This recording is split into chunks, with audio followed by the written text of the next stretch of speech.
جه دنگ امریکا ل واشنطن پایتختم خلک کنویا برنامه کرد کنکشن یاکوب آوای کی زندی لسر کانال NRT و پلتفرم دنگ امریکا ته بلاف کرنج و بینرن هجرا پیشکش دکن سلاو و رزل من صالح دمیجر لای شوهی روزنگنام کاتو هم کاتکتان شاد بتو لم برنامه داچن حوالی گرینگو بابتی جیاجاتان پیشکش دکین لوانه نیوترین زانیاری لسر زیان گیانکانی بوملرزکی افغانستان دوین پرسندنەکانی شەڕی ئۆکرانیا و لەناو ئەمریکاش لەسەر هەنگاوەکانی کۆنگرێز بۆ پەسەندکردنی پرۆژە یاسای کۆنتڕۆڵکردنی چەک بابەتمان دەبێت.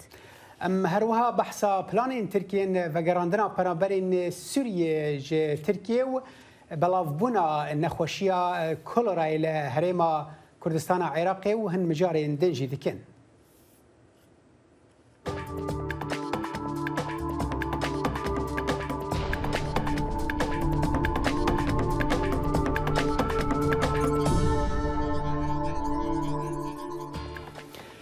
لپرسینا قانوندانان امریکی درباره ایریشا شش چله سالا بوریده لسر آواهی کنگرس سهشنبه بردوام کرد به دانشتنه که گشتی اکو وکولین لدور هولدان سروکیبر دونالد ترامپ ین هلوشاندنا انجام هلبجارتنان کرد وکی کو نوچگهانا دنگ امریکا لکنگرس کاترین جیپسون دیار که ارگومنتا وکولاران او کو ادعای دروین ترامپ راست بونه صدما ایریشا کجر برای کو پشتوانین سروکیبر دونالد ترامپ بسر کنگرس دا بگرن ده هولا گوارتن انجام هلبجارتنین سروکاتیا 2020 دا وی بو دم چند هفتیان فشار ده خسر کار بدستین هلبجارتنان 11,780 ده جوینا چاریا گهداری کرنه دا لکولران گو ترامپ هولا گوارتن انجام دا لجمارکا ولایتن گرنگ پشتی کو چندین دوزنوی لدادگهن امریکی سر نگرتین. ژمارەیەکە کاربەدەستن هەڵبژارتنان لە ئیالەتین گرنگ دەناوبەرە داناڵد ترامپ و سەروبنکردنە دموکراسیە ئەمریکادا ڕاوەستیان. ترامپ رخنا لێکۆلەران گرت و گوت کاری کۆمیتەیە لێکۆلینی نەعادل و نەهەفسەنگە تەڤیک و دوو ئەندامین کۆماریژی تێدانە. ئەو جادەیەکێک عالیە ئەو ڕێکەفتنەکە سەختەیە ئەو شەرمەکە و دیرۆکە وڵاتی مەدا تجاری نەبوویە کو نونەرتیا مە تونەبە. لسروکی انجمن نوێنەران لە ویلایەتە ئاریزۆنا ڕاستی باوەرس کوی بخوا دەنگی خوادا بوو ترامپ گوت سەرۆکی فشار دانابوو سەروی بڕێکە پارێزەری خوا ڕوودی جولیانی گوت گەلێک ثیوری هەنە لێمە بەڵگەنینن قەت کەسێکێ بەڵگەهێن سەختەکاریە هەلبژارتنان پێشکەشی وا کردن و باندورێ لە ئەنجامên هەلبژارتنên سەرۆکاتیە لە ئەریزۆنا بکە کەسی بەڵگەنەدان من. ترامپ ادعا دکر کو لویلایتا جورجیا کسین مری و پنابرین بین اسنامه دنگ دانا و فشار دانی سرکار بدستان حتی انجامان بگوهرن و دیار بکن کو جو بایدن سر نکتیا. هەژمار بوون و ئەم نکاربوون ژنووە حساب بکەن ژبەر و ئەم پشتڕاست بوون و ما بەرێ خۆدایە هەر ئەدایەکی و مە گەلێک لێکۆڵین کردبوون. کمیته لیکولینا کنگرس دیبیجا درون ترامپ بونا صدمه ضرر و زیان گیانی لسرکارمندن هلبجارتنان که هنک جوانا راستی گفین کشتنی بون پشتی ترامپ گوتی وان فندو فیل کرنا. مهجمارت بون 18,000 دنگدرن گریدای روبی فریمنن او فیلبازه که پروفیشنال دنگدانیه. ما هون دزانن هستکه چوایه دما سروک امریکا و بکه آرمانج دوی سروک نوینرات یا هر امریکیه که بکه نگو یکی بکه آرمانج. لیکولر دیبیژن ترساندن گفه لسر پاشروجا دموکراسیت امریکا. اگر هیم بکارن امریکیان قایل بکن و باوریه به هلبجارتنین خون نکن و هر جاره او نبن رواهیه پی ندن وی دمی بتنه تندو تیجی دمینه دیار بکه کوکی ده حکمی بکه. صباحی پیشان بوی کمیته کنگرس دی جوینکا دیا لیکولینی بکه و برای خواه بده فشارین ترامپ لسر وزارت دادا امریکی بمبستا گوهرتنا انجامن هلبجارتنان. جبو کاترین گیبسون جی کنگرسی امریکی اوه داخل شمویه دنگی امریکا. سیناتی ئەمریکا ڕۆژی سێشەمە هەنگاوێکی سەرەتایی نا بەرەو پەسەندکردنی یەکەم یاسای سەرەکی کۆنتڕۆڵکردنی چەک لە ئەمریکا لە ماوەی 10 ساڵی ڕابردوودا. ئەمەش لە ئەنجامی دوو هێرشی کوشندەی ئەم دواییانە لە ئەمریکا هاتە ئاراوە. سیناتۆرەکان دەنگیاندا بۆ خێراکردنی پەسەندکردنی پرۆژەیەکی دوولایەنە لەسەر تونکردنی یاساکانی چەک چاوەڕوان دەکرێت بەر لە پشووی کۆنگرێس سیناتۆران لەم هەفتەیەدا دەنگ لەسەر ئەو پرۆژە یاسا 8 لاپەڕەیە بدەن. ئەو پرۆژە یاسایی دوێنێ سێشەمە ئاشکراکرا ئەوەندە گۆڕانکاری تێدا نییە کە دیموکراتەکان لە ناویاندا سەرۆک بایدنیش داوایان کردبوو. بەڵام ئەگەر پەسەند بکرێت بەرچاوترین کردداری کۆنگرێس دەبێت دژ بە توندوتیژی چەک لە ماوەی چەندین ساڵی ڕابردوودا.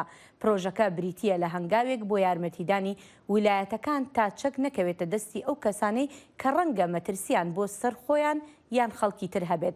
بەڵام ئەوەی تێدا نییە کە تەمەنی خەڵکی بۆ کڕینی چەک لە 18 ساڵەوە زیاد بکرێت بۆ 21 ساڵ. شایانی باسا هەردوو هێرشبەرەکەی تێکساس و نیویۆرک هەردووکیان تەمەنیان 18 ساڵ بوو. ji bo agahiyên bêhtir li dor daniştina doh sêşemê ya Komîta Encûmena Nûneran niha hevkarê me dixîlê şemoy ji pêş Kongresa Amerîka bi me re ye dem baş dixîl li diyara Komîtê giranî da daniştina doh giringiya daniştina doh ji bo Komîtê çi bû? گرانیاوی دی هندێ دابوو کو ژمارەکە ئەندامین کۆماری یان حکومەتین خۆجیی یان ویلایەتان لێکۆلینی ئامادە بوون ئەو بوون ئەو دەبێژنی دیموکراتین باش ببورن دیموکرات دەبێژنەوان کۆماریین باش ئەو بوون کو پێگیری سووندا خۆیان دەستوری بوون لە دەما وەرگرتنا دەسەڵاتی کو نەڤایە تشتێکی نەیاسایی نەقانونی بکەن لە ژێرزەخت و فشارە سەرۆک دۆنالد ترامپ یانژی ئالیکارێنمی ئەف گرنگیاوێ دێ هەندێ دابوو و دیسانجی گرنگیاوێت هێندا مە تشتێکی نوزانی و هەوڵک هەبوو لە ناو کۆنگرسێدا چەند دەمژمێران بەری و دانیشتن دەست پێ بکە ji بۆ پەسەندکردن ئەنجامên هەڵبژارتنان دیارە ئالیکارێکی دۆنالد ترامپ دی کۆنگرسێدا ڤایە بەلگەیەکی بگەهین تا جێگرێ سەرۆکی مایک پێنس کو ئەو بەلگە نیشان بدە جودایی هەیە دنێبەرە وان بەلگەین فەرمیین کو گەهاینە کۆنگرسێژ بۆ پەسەندکردن ئەنجامان دەگەلی کو ئەو هەوڵ بدەن بگەهینن جودا بن دوی دەمیدا وێ هاتە با گوتن کو دوو بەلگانە دەوێ لێکۆلین بێکردن یعنی ئەو لێکۆلین چەند یان پەسەندکردن ئەنجامان چەند هات با دواخستن چەند نەدەقازانجا سەرکەتنا یعنی ئەنجامên درستên سەرکەتنا هەڵبژارتناندا بوو. باشە دەخیل ینی کۆمیت باوەیەکی تایبەت دخوازە بگێت چه ئەنجامان دوێ دەربارەیدا؟ بگشتی ئەو دخوازە بگەها هەندێک و دۆنالد ترامپ و لە گۆرگوتنا دیموکراتان دەرەوی نوێن بەری یان پشتی ئەنجام دەرکەتین و پشتی دۆزی نوی لە دادگەها سەر نەکەفتین ئەو بوو ئەو درەوی نوی بوونە سەدەمی هەندێک و پشتەوانی نوی بێن هاندان عێریشا کۆنگرسێ بکردن و ئەو توندوتیژی لێ بکاتن ئەڤە یەک ئامادەکاریش بۆ دادگاهکردنا هەندێک تاوانبارین چکو تزانی تاوان لێوی دەمی ڕوودان و لە گۆڕا هەر کەسێکی ئەو عێریشێک بوو لەسەر دموکراسیەتە ئەمریکا دەبێت ئەو کەسین کو بوونە سەدەمی وێنە بێنە دادگاهکردن باشە دەخیل ینی داشتنەکە ئەس باوەرم سبەژی دەبێ ئەوێ بێتر لە دۆر چ بە و چت چاوەڕێکردن تێدا؟ سەباهی وێ پتر دەگەل ئەندامên وەزارەتا دادا ئەمریکی بن و ئەوێن توزانی نمونە دیموکرات هەوڵ دەدەن یان ئەف کۆمیتا هەوڵ دەدە هەر کەسێکی بینەوە بەتایبەت ژی کۆماری و بە ئەسکەرەی دەبێژن و ئەو پشتەوانە دۆنالد ترامپ بوون دە هەڵبژارتنەدا دەنگدانە دۆنالد ترامپ لێ دەما مەسەلە بێتە سەر مەسەلێن شکاندنا دەستوری ئەوان ئەو نەکریە. وەزارەت ئادادیژی و بتایبەت ژی وەزیرە دادێ بڵ بار یەک شوانە بوو مەبیل ڕۆژێن داوی لە دژی هەندێ بووکو بە گوتنا ترامپ بکە و ئەنجامن هەڵبژاردنە پوچ بکە یعنی بەێ ساڵە بەێ دەخیلێ شەمۆتش پێش کۆنگرسی مەڕەبەی گەلەک سپاس بودەمە سپاس. دەنگێ ئەمریکا جافکانیەکە پێباوەریان و چاو ئاگاهیان.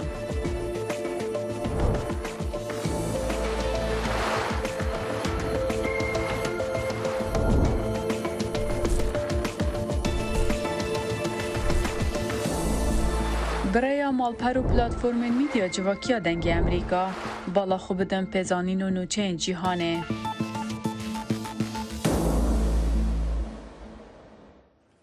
هێرشی ئاسمانی رووسیا زیان بە ئەکادمیای ڤێتەرنەری خارکیڤ دەگەێنێت و کارمەندانی ئەکادمیاکە پێکەوە دەستیان کردووە بە چاکردنەوەی زیانەکان.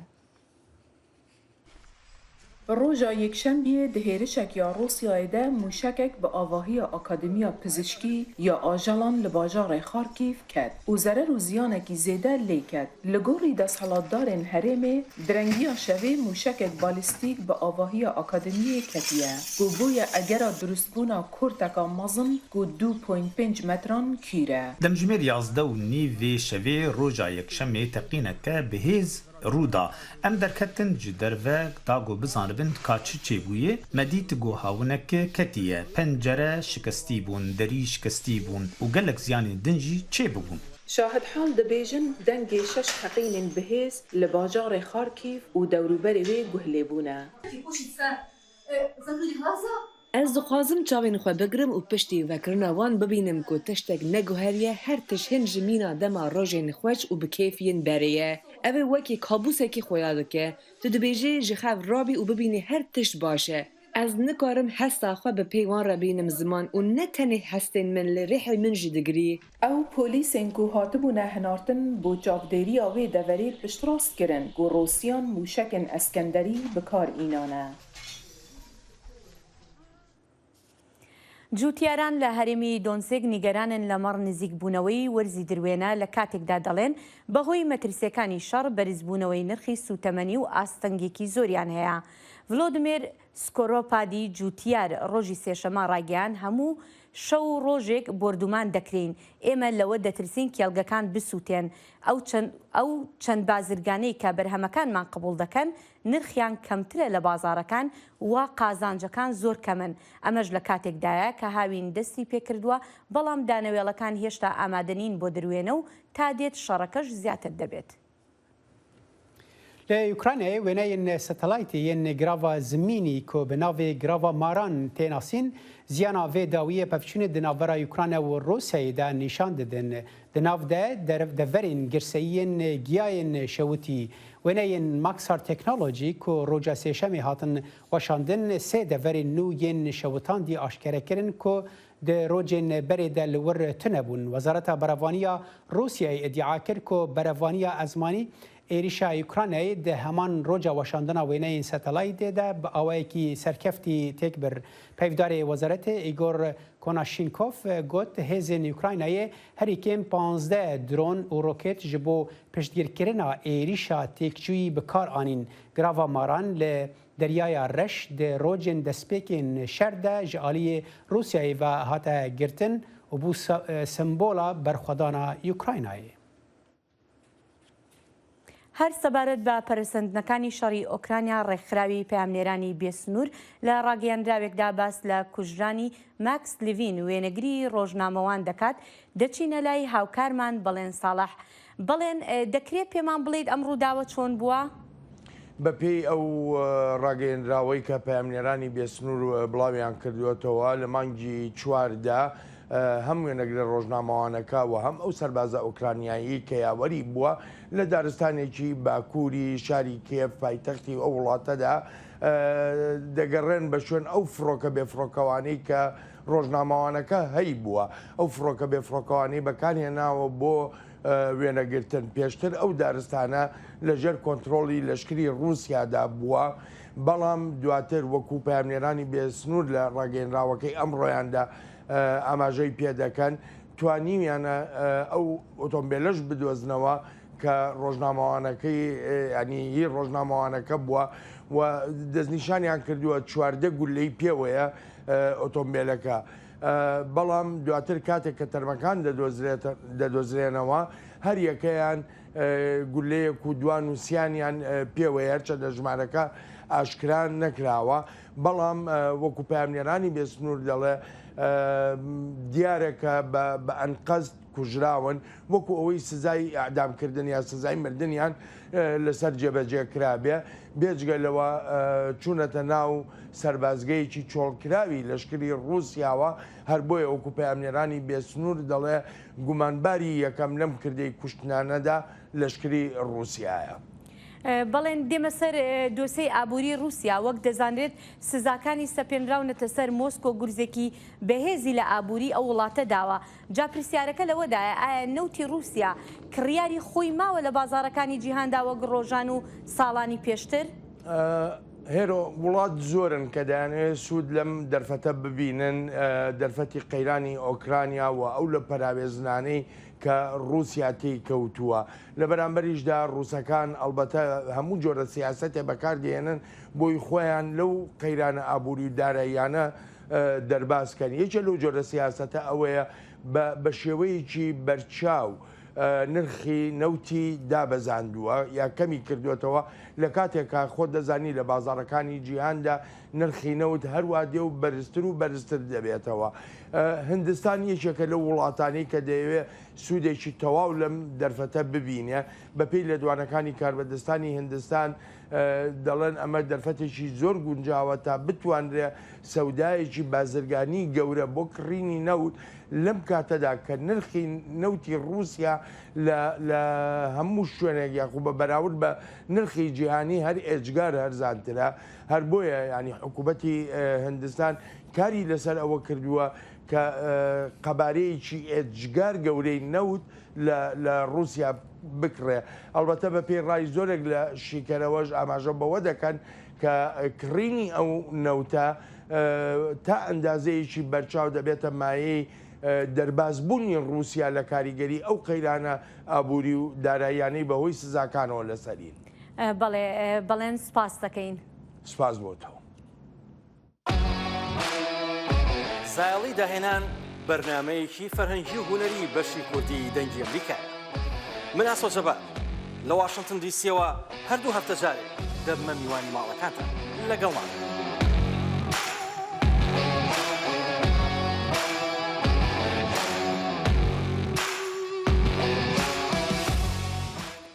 سکرتێری گشتی نەتەوەی گرتوەکان ئەنتۆنیۆ گۆتێرێژ داوای لە ئەنجومەنی یاساییش کرد مۆڵەتی ڕێگەدان بە ناردنی هاوکاریەکان لە تورکیا بۆ ملیۆنان خەڵک لە باکووری ڕۆژهەڵاتی سووریا درێژ بکەنەوە. زانیاری زیاتر لەم راپۆرتەدایە.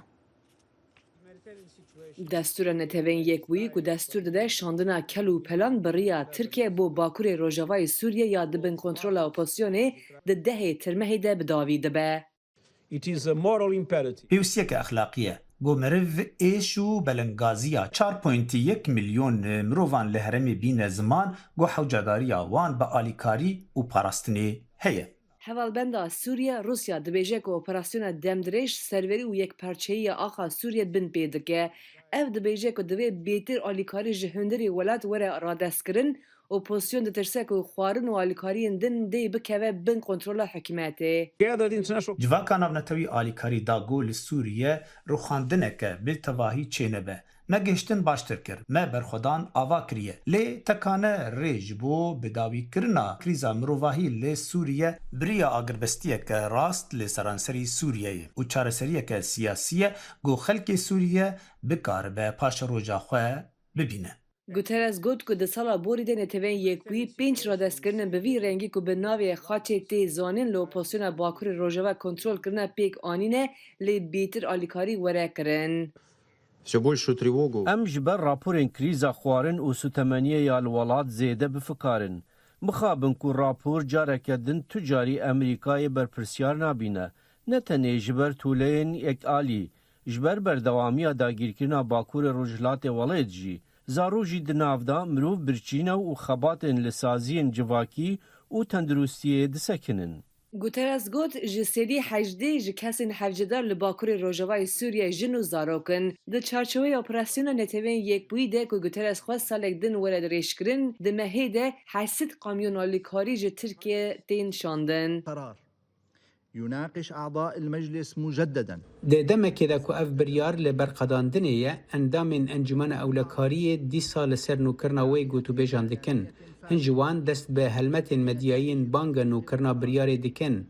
Tevî ku ev demeke dirêj e hewl didin wê têk bibin.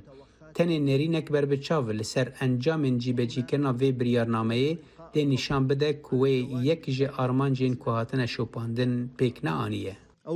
Balyoza Amerika li netewên yekbûyî Linda Thomas Greenfield ku di destpêka vê mehêde serdana deriyê sînorê yê Tirkiye kir ji encûmenê re got ku divê ev biryara jiyan an mirinê bidin û her wiha got hevcedariya zêdetir alîkariyê heye. لێ من هەروەها ئاشکرا کرد ئەگەر ئەم بڕاستی نەکارین بگەهینە مرۆڤên hewcedar ew hemû alîkarî vala dibe. Ji ber vê yekê xizmetên netewên yekbûyî pir giring e. û ji ber vê yekê ez ê tenê çend xolekan da dûzê pêşkêşî encûmena ewlekariyê bikim û divêt em yekgirtî bîn ji bonûkirin û berfirehkirina vê erkê. Ev e derfetamaye ku em ji gelê Sûriyê re eşkere bikin ku ev e 10 salên ew di hevçûnên bi hovaneda derbas dibin. Lê me ew ji bîr nekirîne.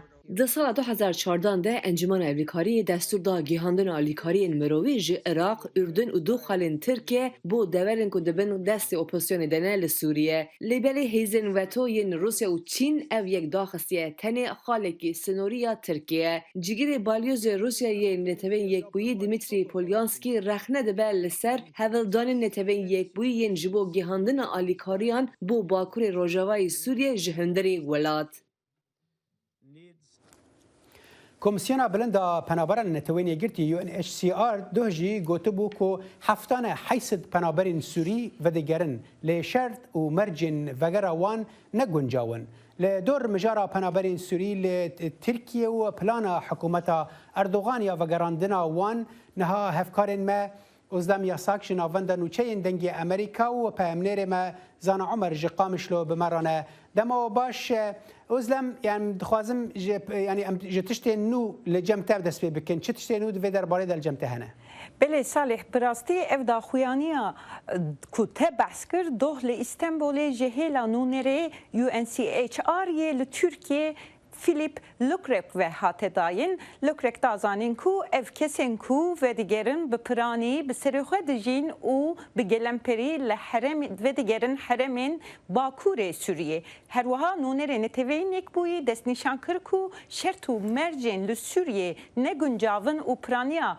pinaberên Sûriye yên li Tirkiye siberojek li Sûriye nabînin û ew ê naxwazin ku di van şertan da vegerin. Salih wekî tu zanî karbidestên Tirkiye da digihînin ku niha nêzî 4 milyon 3.7 milyon pinaberên Sûrî li Tirkiye hene û hikûmeta Erdogan dixebite ku wan bi dilxwazî vegerîne Sûriye. Erdogan ragihandibû ku ew li herema rojhilata Bakurê Sûriye heremekî evla ava dikin û xaniyan çêdike û ew nêzî 1 milyon yekî pinaberên Sûrî li wir bicih bikin ku ev daxuyaniya Erdogan ji hêla neteweyên rêxistinên neteweyî û welatên Rojavayî heta niha ti piştgirî nehatiye ragihandin. Rasta ez ê vegerim cemte uzlem zana Tirkiye dibêje heta niha yani bêhtirî 500,000 penaber hatine vegerandin. Ez dibêjim li kontrolê ji me re dibêjin ku zana pirsgirêkeke teknîkî bi zana re heye. Her hal uzlem ez cardin vegerim cemte. Wezîrê alîkarê Wezîrê Navxweyê Tirkiye doh gotu behsa 120,000 penaberên Sûrî kiribû ku windane. او چاوا وندانه او چالاکوانین جواکا سیویل چه دوی درباره دبیجن بله صالح بریا کو از وگرم وی مجاری از دخوازم داخویانی نتوین یک بویی دا خالق گرینگ دستنشان بکم جبر کو پسپور او چاودر دبیجن کو داخویانی نونر نتوین یک بویی یا دوخ وک داخویانی یک دیجی پلانین حکومتا Erdoğan ya diplomatike. Em vegerin ser daxuyaniya alîkarê Wezîrê Navxweyê Tirkiyeyê İsmail Çataklı doh Diyarbakır ku ji 2016 vir ve 122,000 Sûrî yên ku bi fermî li Tirkiye hatine tomarkirin windane. Piştî ev daxuyaniya alîkarê wezîr bi rastî di rewşa di qada siyasiya Tirkiyeyê de nîqaşên tund dest pê kirin. 6 partiyên siyasî yên opozisyon û zêdetirî 10 rêxistinên sivîl dî jî vê daxuyaniya preskonferans darxistin û nîqaşên tund li Meclîsa Tirkiye û li ser medya televizyona hatin kirin. Ez biçim cem zana bêjim dengê zana vegeriya zana te dengê midbîsî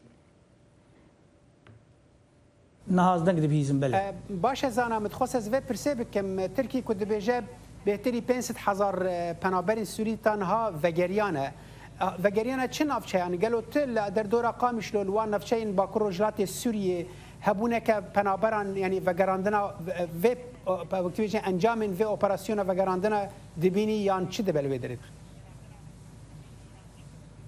بله دم باش دست بکی جخوا او وگراندن تی واتیا او تی وگراندن هرمین گو ترکیه دبیجه ناوی دورین اولنه یان دنابرا سریکانیه حتی گری سپی ينجو د اوبراسيون 2019 ده وي دري قرطبو لا لي دن هن دورين دن وك اعزاز وجرابلس وعفريني نها لغوري د اگاهي دستي مدي تكز جي گوما پيوندي كرنه دورين جو وگريان قامش لو يان دورين درباي كنترولات تركيا دورين ريفبريا خسر تكس فنگرياي لي هن كس ما ايرو پيوندي كر د كسك دنافبرا پازدی ماه چاره حتی نیوی ماه 50 ده دوی دمه ده هاتبون وگراندن در دورا 140 کسی هاتبون وگراندن جبو گری سپی تل ابیدی لی او پرانیا وان کسی هاتنه وگراندن تکانه کسن به مالباتن او لگوری جدرا گجمر گود هما هاتبون گرتن لسرهن بلگیان امزه کربون او نزانه بچبون پاشر ناس کربون او بلگی وگراندنه بون دناوان كصادق كسينجو جدفرين عمودي وقامشلو ورقة وطبقة هنا جخوا اجو اف اجاهي بيتر دهيله جومان سرتنا وبشتراس بكي دادجها اوروبي يا ما في مروفان يكسي بنافي العقاد جو هاتبو وغراندن ويجي اف اجاهي تكس قربو جو لسر بلجين او هاتبو قرطن وسر بلجي كي امذكر بو او نزان او نافاروكا وي امزيتشي وي بلجيتشي باش الناس كربو جو برنجكي اولا وجو فجرياي باش زانه يعني ما بس تا وكسي يعني ويجي دريش ترى قلت بوكو يعني او بداري زوري هاتنا فجراندن جبركو تركي دبيجا او كسن كو فدجرن باواكي دا خواسكير يعني بخواد دخوازن فجرن نكو بداري زوري وان فدجرين نها آگاهی دن ين دسته مد تکز جوان کسانا ين جو هاتبون وگراندن بدار زوری جبو گری سپی او گروپین جگدار ين بسر ترکیه ده لگری سپی داخوازا فدیه پریا جمالبات وان کرنه گهشتی حتی نزیکی $10,000 داکو وان بردن کاربن وگر مال خو جدورین دن يعني برسك دن لفرهي او دفرانا يعني او برانيا كسن او نفشي هاتي وقرادن دصدو تشل كسي برانيا وانش دفرين رقه وطبقه ودفرين دنن يعني دخوازن وقر المالي خو لي او جروبي مستر تركيا ده ريدغري ووك قرتي وان بكارتين داكو فديه بينه في الشارع سر مالباتي وان تيكرن بله پیامنیر مال قامشلو زانا عمر تش قامشلو و ازلام یساک هفکارا ما ج نواندا نوچه دنگ امریکا گلک سپاس بودم او سپاس باش زایلی دهنان برنامه‌ای فرهنگی و هنری بشی کوردی دنگ امریکا من اسو جبا لو واشنطن دي سي و هر دو هفته جاري دب میوانی مالکانتا لگلان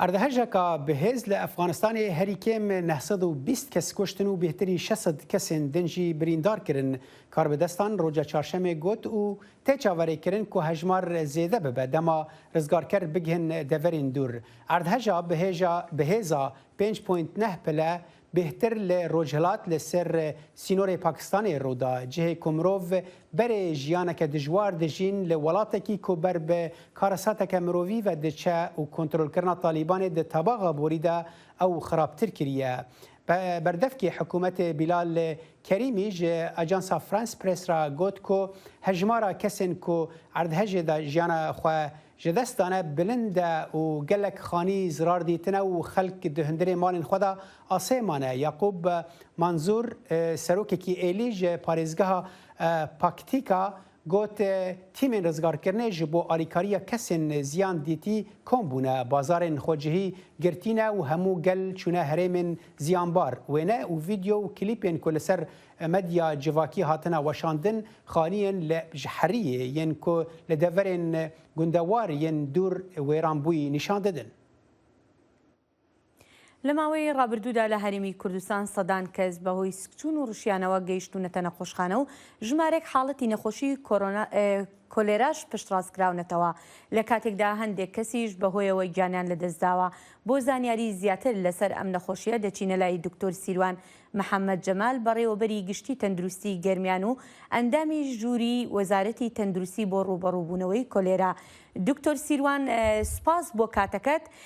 دەمەوێت بۆ پرسیارە دەست پێ بکەم. دەزانین نەخۆشی کۆلێرا نەخۆشیێکی نوێ نییە، بەڵام بۆچی ئێستا لەم کاتەدا بەو شێوەیە لە هەرێمی کوردستان بڵاو بۆتەوە؟ سڵاو لێەوە سپاس بۆم دەفەتەش. دیارە نەخۆشی کۆلێرا لە هەر شوێنێک و لە هەر ناوچەیەک و لە هەر وڵاتێکا بڵاو بێتەوە. یەکێ لە نیشانەکانی خراپی دۆخی حکومڕانی و بوونی گەندەڵەیەکە لە سێکتەرە جیاوازەکانە بۆیە ئەو نەخۆشیە بڵاو دەبێتەوە.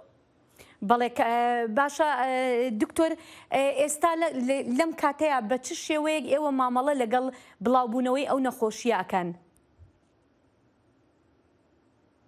ئەمە وەک بەڕێوەبەرایەتی گشتی تەندروستی گەرمیان لە سنووری ئیدارەی گەرمیان ئامادەکاری خۆمان کردووە لە ڕووی دابینکردنی دەرمان و تێداویستی پزیشکیەوە.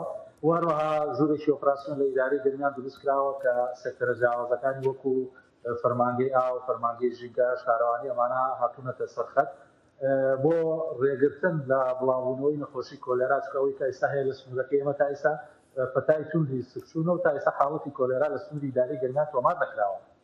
بەڵێ دکتۆر، ئاماژەت بۆ کرد هۆکارەکەی گەڕێنیتەوە بۆ گەندەڵی، بەڵام دەمەوێت بزانم لە چ ڕوویەکەوە باز لەم بابەتە ئەەکە، ینی بۆچی وایە خۆ لە ماوەی ڕابردووە چەند نەخۆشی تریش بڵاو بوونەوە، لەوانەدا ڤایرۆسی کۆرۆناش کە لە هەرێمی کوردستان و لە تەواوی جیهانیشدا بڵاو بووەوە. بەڵێ هەموو بەڕێوەبەرێکی تەندروستی، هەموو برابەدەستی تەندروستیەوە دەزانێت کە کۆلێرا سەبەبەکەی کەم تەرخەمیە نەبوونی خزمەتگوزاری تەندروستی نیە، بەڵکو ئەمە بەهۆی خراپی ژێرخانی ئاو ئاوەڕۆیە، تێکەڵاوبوونی ئاوی خواردنەوەی پاشی ماڵانە بە ئاوی قورسی زێرابەکان و کەمی خزمەتگوزاری ئاوی خواردنەوەی پاکە بۆ ئەو ناوچە و گەڕەک و شوێنانی کە تاکو ئیستا نەتوانراوە ژێرخانی باش و تکەیان بۆ دروست بکرێت، ئاوەڕۆکان چارەسەر بکرێن بە پرۆژەی گەورە گەورە نەڕژێن ناو ڕووبارەکانەوە، ئایا کوشتاڵیان پێ نەدرێت. ئەمانە ئەو هۆکارانن کە پشتگوێ خراون کە بەراهێز کراون، دیارە کۆلێراز لە لێرەدا دەردەکەوێت و نیشانەکانی ڕوو دەکەون. بەڵێ دکتۆر، دەگوترێت یەکێک لە هۆکارەکانی ئەوەیە کە ئاوی پیس بەکاردێ بۆ با بڵێین بۆ ڕێز و باخەکان. ئایا ئەمەی هۆکارێکە بۆ ئەوە؟ بێگومان یەکێک لە هۆکارەکانی ئەوەیە ژنا دەرکەوتنی نەخۆشیەکە لە ناو شار و لە ناو گەڕەکانە خۆ لە ناو گەڕەکانە باق و باقاتی کوشتڵی نییە تاکەوە بکرێ، بەڵام کاتێککە بڵاو دەبێتەوە، کاتێککە سەرڕ دەدات ئەو کاتە ئەو لایەنە پەیماندارانە لەژێر زەخت و لەژێر شاری لایەنە تەندروستیەکانی ئێمە دەسەکەن باڵمەتی ڕاگرتن و لابردن و تەخەتکردنی ئەو زەویە کوشتکاڵانەی کە بە ئاوی قورس دەبرێن. ئیجناخۆ غێری کاتی کۆلێراز ئێمە لە کاتەکانی کەشە زۆر داواکاری ئاراسی لایانی پەیوەندیدار دەکەین، ینی بۆ ڕێگەگرتن لە چەندەها نەخۆشی بڵاوبنەوە، بەڵام بەداخەوە بەهۆی خراپی دۆخی حکومڕانێتەوە گوێمان لێ ناگیرێت، مستاوەکانمان پەراێز دەخرێت یان کاریان پێ ناکرێت. بەڵێ باشە دکتۆر، دەمەوێت بزانم بێمە سەر ئەو بابەتەی کە خەڵکی چۆن بتوانن خۆیان لەم نەخۆشیە بپارێزن. ڕێگەی خۆپاراستن لە نەخۆشیەکە زۆر زۆر ئاسانە، ئەویش بەشێکی دەکەوێتە سەر هاونیشتیمانیان و هاوڵاتیان، بەشێکی دەکەوێتە سەر ئەرکی حکوومەت و لایەنە پەیوەنددارەکان. ئەوەی لەسەر هاونیشتیمانیان ئەوەیە کە لەم کاکە خۆیان بگرن لە خواردنەوەی خواردنگە و چێشتخانەکانی دەرەوە، ئەو ئاوەی بەکاری دەهێنن بکڵێنرێت. هەندێ ناوچە و هەندێک گەڕک و هەندێک سیتی هەیە کە ئاوی خواردنەوەیان پاک نییە یاخود کلۆری تێناکرێت، ئەمە دەبێت پەیوەندی بکەن بۆی کە کلۆر وەرگرن کە ئاوەکەیان لای کەم لای خۆیانەوە پاککەنەوە و لە کاتی هەڵگرتنی خواردنا لەم کاتەیە بە تایبەتی سەوزە و سەوزاوە دەبێتێت زۆر زۆر بەباشی بشۆرێتەوە. ئەمە لەسەر ئاستی تاکو و لەسەر ئاستی هاونیشتیمان، لەسەر ئاستی حکوومەتی ژەوەیە کە سەرجەم ئەو پرۆژانەی کە تاکو ئێستا کاری بۆ نەکراوە بۆ تەواوکردن، مەسەڵەن پرۆژەی ئاو و ئاوەڕۆ هەیە کە تاکو ئێستا تەواو نەکراوە. ڕاستە ئێمە لە جادەکان زۆربەی شارەکان کراون بە دووسایی ئاوادانیەک دەبینی باڵەخانەی بەرز دەبینی بەڵام سەری دەکەی هەر لە ناو شارەدا چەندەها گەڕەکەیە بێ ئاوە ڕۆیە ئاوی پاکینی ئەمانە دەبێت چارەسەر بکرێت ئەوە شوێنانەشی کە بەتەنکەر و ئاوی پرۆژە و ئەمانە ئاویان بۆ دەڕات دەبێت بە وردی چاودێری بکرێت. بەڵێ دکتۆر دەزانین لە ماوەی ڕابردوودا بەهۆی ڤایرۆسی کۆرۆناوە زیانێکی زۆر بە کەرتی تەندروستی کەوت تا ڕادێک لە زۆربەی جیهان و لە هەرێمی کوردستانیش بە تایبەتی دەمەوێت بزانم لە ئێستادا وەزارەتی تەندروستی چەندێک دەتوانێت ڕوبەڕووی ئەم نەخۆشیە نوێیە ببێتەوە؟ بە حکمەوەی ئەمە کەمتر لە چەند مانگێکە لە ڕوبەڕووبوونەوەی ڤایرۆسی کۆرۆنا کە ماوەی 2 ساڵ بوو ئێمە دەرگا تەندروستیەکانی هەم خستە ژێر فشارەوە هەم کەوتە بەر تاقیکردنەوەکەی گەورەش و سەرجەمە ئای بۆ ئار و کەم و کوڕیانەی ژێرخانی تەندروستی دەرکەوت بۆ نمونە لە شارێکی وکو کەلار و لە ئیدارەیەکی گەورەیەکە نزیکەی 300 دانیشتوی هەیە تا پێشە خستانەیەکی گەورەی 200 قرۆڵی بنیاد نەدراوە بۆیە ئەو کاتە خێرخواز و سەرمایه‌دارانی ناوچەکە دەستیان کرد بە دروستکردنی نەخۆشخانەیەکی تقریبا 70 قەرەڵەی تا ڕادێک سوودی هەبوو. ئێستا کە لەو دۆخە چوینەتە دەرەوە بەرەو ڕوبەڕووی دۆخی کۆلێرا دەبینەوە ئێمە ژێرخانە تەندروستیەکەمان وەکو خۆی هەر خراپە هیچ بینایەکمان نیە ئێمە بۆ نمونە لە سونجی ئیدارەی گەرمیان ڕاست ئامادەکاریمان کردووە کارمەند و ستافمان ئامادە کردەوە لەو زۆربەی و کارمەند ستافانش خۆ بەخشن یعنی بینامان نییە ژێرخانی تەندروستی زۆر خراپە کارمەند هەمووی خۆبەخشە دامەزراندن حتا بە گرێبەز ڕاوەستاوە و کوتا کۆم دەکەی قسەشەکەم ئێمە لە کاتی جاری کەس تاکیدمان لێ کردوێتەوە لە کاتی بوونی پەتایەکی نەخۆشی گوازراوە دەبێت حکوومەت بودجەیەکی هەواری ئیمەرجنسی بخاتە بەردەستمان بۆی ئێمە بە پێی یاسا و ڕێنمایەکان بتوانین خزمەتی پێ بکەین تاکو ئەم دقەیە ئەو بودجەیە نەخراوەتەوە. بەڵێ بەڵام پەیامنێرمان بەڵێ لە راپۆرتێکی دەنگی ئەمریکا پەیامنێرمان لە سلێمانیەوە ئاماژەی بەوە کرد کە حکوومەت بودجەیەکی تەرخان کردووە بۆ ڕوبەڕووبوونەوەی ئەو نەخۆشیە لە سلێمانی لە پارێزگای سلێمانی. بەڵێ زۆر سوپاس دەکەم دکتۆر سیروان محەممەد جەمال بەڕێوەبەری تەندروستی گەرمیان سوپاس بۆ کاتەکەت.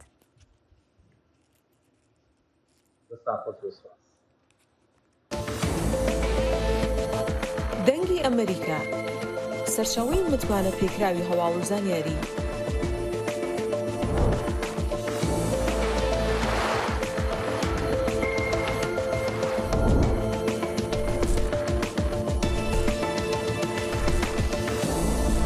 لە ماڵپەڕ و تۆڕە کۆمەڵایەتیەکانی دەنگی ئەمریکاوە ئاگاداری هەواڵ و گۆڕانکاریەکانی جیهان بە.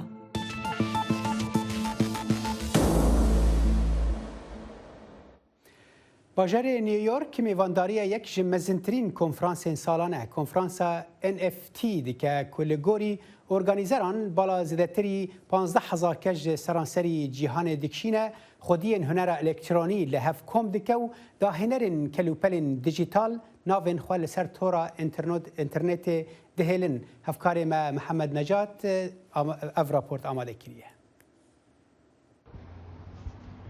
نیویۆرک یەکێک لە مەزنترین کۆنفرانسەکانی ساڵانە بەخۆیەوە دەبینێت ئەویش کۆنفرانسی NFTە. ئەم ساڵ جیاواز لە ساڵانی تر خەڵکێکی یەکجار زۆر بەشداری کۆنفرانسەکەیان کرد. بە پێی گوتەی ڕێکخرانی کۆنفرانسەکە زیاتر لە 15,000 کەس لە سەرانسەری جیهانەوە بەشداری دەکەن. NFT واتای یەکەی نەگۆڕی ئەلکترۆنی کە دەکرێت بابەتەکانی وێنەی دیجیتاڵی و میوزیک و هەر کارێکی تری هوەری لەسەر تۆمار بکرێت. گرنگی هوەری تەکنۆلۆژیای NFT لەوەدایە کە خاوەنی ڕەسەنی هەر جۆرە کارێک بۆ هەتایە خاوەنداریەکەی و ناوی لە نێتۆرکەکان دەمێنێتەوە وەکو دروستکەر یا خۆت خاوەنی بابەتەکە. NFT بەرهەمە تەنها لە هونەردا خۆی نابینیتەوە. داهاتووی ئینترنێت لەسەر NFT بنیاد دەنرێت. ڕێگە کۆنەکانی بازارکردن گۆڕانکاری گەورەیان بەسەردادێت. خاوەندارەتی کەسەکان لەسەر بەرهەمەکان تا لە ناوچوونیان دەمێنیتەوە. مرۆڤایەتی دەبێت خۆی لەگەڵ تەکنۆلۆژیای نوێدا بگونجێنێت وەکو چۆن لە ڕابردوو کردومانە. لە کۆنفرانسەکە دەیان کۆمپانیا و کەسانی دیاری تەکنۆلۆژیای بلۆکچین بەشدار بوون. بە گوتەی جۆدی ڕیچ ڕێگەدان بە بەشداربووان تاک و قسە بکەن و دەنگیان هەبێت سەرنجێکی زۆری بۆ کۆنفرانسەکە ڕاکێشاوە کە زیاتر لە 3500 وتاردەر لە زیاتر لە 46 وڵاتەوە داوای ئەگەری بەشداریکردن و تێڕوانینی ئەزمونەکانیان کردووە. ئەوەی لێرەدا دەمانەوێت بیگەیەنین ئەوەیە کە داهاتووی NFT دەتوانێت یارمەتی دەربێت بۆ پارێزگاری لە ژینگەی زەوی. ئێمە هەوڵی ئەوە دەدەین لە ڕێگای تەکنۆلۆژیای کریپتۆ و بڵۆکچین ئەم ئامانجە بەدەست بێنین. من لێرە پرسیارێک لە بینەرانتان دەکەم. ئایا چێ نایەوێت ژینگەیەکی باشتر و خاوێنتر بۆ منداڵەکانی بەدەست بێنێت؟ ئێستا کاتی ئەوەیە داهاتووی ئەم هەسارەیە بگۆڕین بۆ ڕۆژگارێکی باشتر. لە ڕۆژی سێمی کۆنفرانسەکە باشترینەکان هەڵدەبژێردرێن. باشترین هونەرمەندی NFT، میوزیک ژەن، هەروەها پرۆگرام ساز.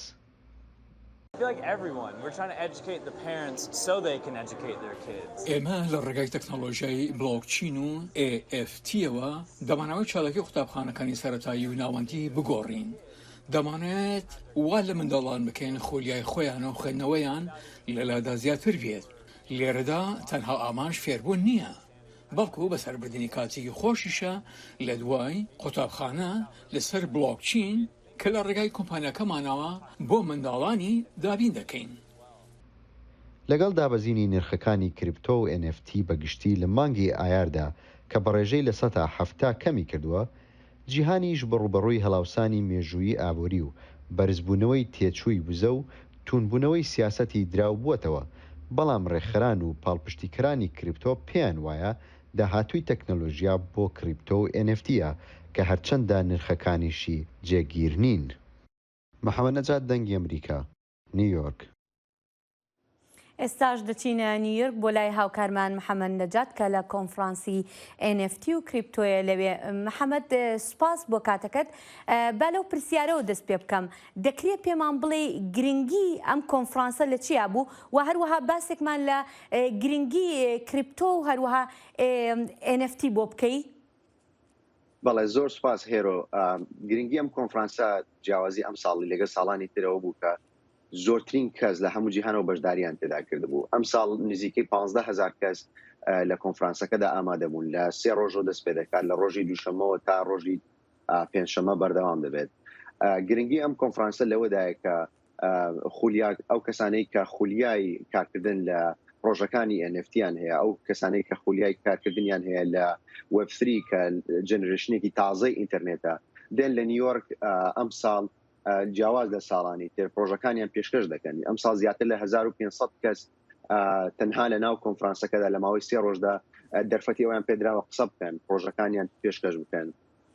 بە خۆتان دەزانن کریپتۆ و NFT بەگشتی شتێکی بەربڵاوە ئێستا لە کۆمەڵگەکانی جیهاندا و بە هەمان شێوە لە کوردستانیش خەڵکێکی زۆر بە شێوازی جیاواز بەرەمهێنانی تێدا دەکەن، پارەی تێدا دادنێن بۆ ئەوەی قازانجی و سوودی لێوەربگرن. ئەمە لە هەموو وڵاتانی تریش ڕاستە. خەڵکێکی زۆر پارێکی زۆریان لێ پەیدا کردەوە، بەداخەوە خەڵکێکیش زەرریان لێ کردووە. ئەمە سروشتی بازاڕی ئەلکترۆنیە. دیارە ئەمە چەند ساڵێکە بەردەوامە لە ساڵانی 2015 سەرەتاکانی 2017ەوە تاکو ئەم ساڵ بەردەوامی نرخەکانیشیان بەرزینزمی زۆری بەڵێ. ئێستا لە راپۆرتەکە گوم لێ بوو کە ئاماژت بۆ کرد نرخەکانی دابەزیوە لە ئێستادا. باشە، داهاتووی ئەمە چۆنە بێ؟ ئایا لە کۆنفرانسەکە هیچ ئاماژە بە هۆکارەکانی کراوە؟ بەڵێ، من خۆم قسەم لەگەڵ کۆمەڵێک کەس کرد لەوێ. پێشبینیکردنی داهاتووی کریپتۆ یاخود ستۆک مارکێت بۆ ئەوەی بزانیت کە ئایا نرخەکانیان دەچێتە سەرەوە یاخود دێنە خوارە، ئەوە شتێکی مستەحیل و زەحمەتە. بەڵام بە پێی ئەو گوتانەی کە من لە ئەو کەسانەی کە دیڤلۆپەرن یاخود پرۆگرام سازی یان ئینڤێستەری ئەو مارکێتانن زۆر پۆزیتیڤن، زۆر پێیان وایە کە ئەمە شتێکی زۆر ئاساییە لە کریپتۆیە، ئەمە شتێکی زۆر ئاساییە لە NFTە. تۆ هونەرێکی دیجیتاڵی ئەلکترۆنیت پێەیە، بە پێی بازار نرخەکانی دەچێت سەرەوە و هەندێک جاریش دێتە خوارەوە.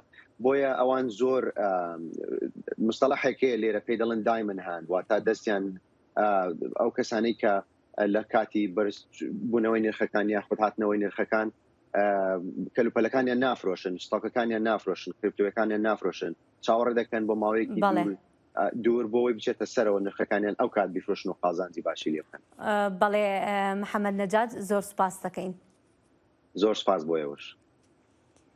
چەرەسی کۆلا کە داری کۆلا دروست دەبێت بە زۆر شێوە بەکاردەهێنرێت. ئەمە سوودێکی زۆری تەندروستی هەیە و یەکێکیش بووە لە پێکهاتەکانی خواردنەوەی کۆکا و خواردنەوە و زەبەخشەکانی تر.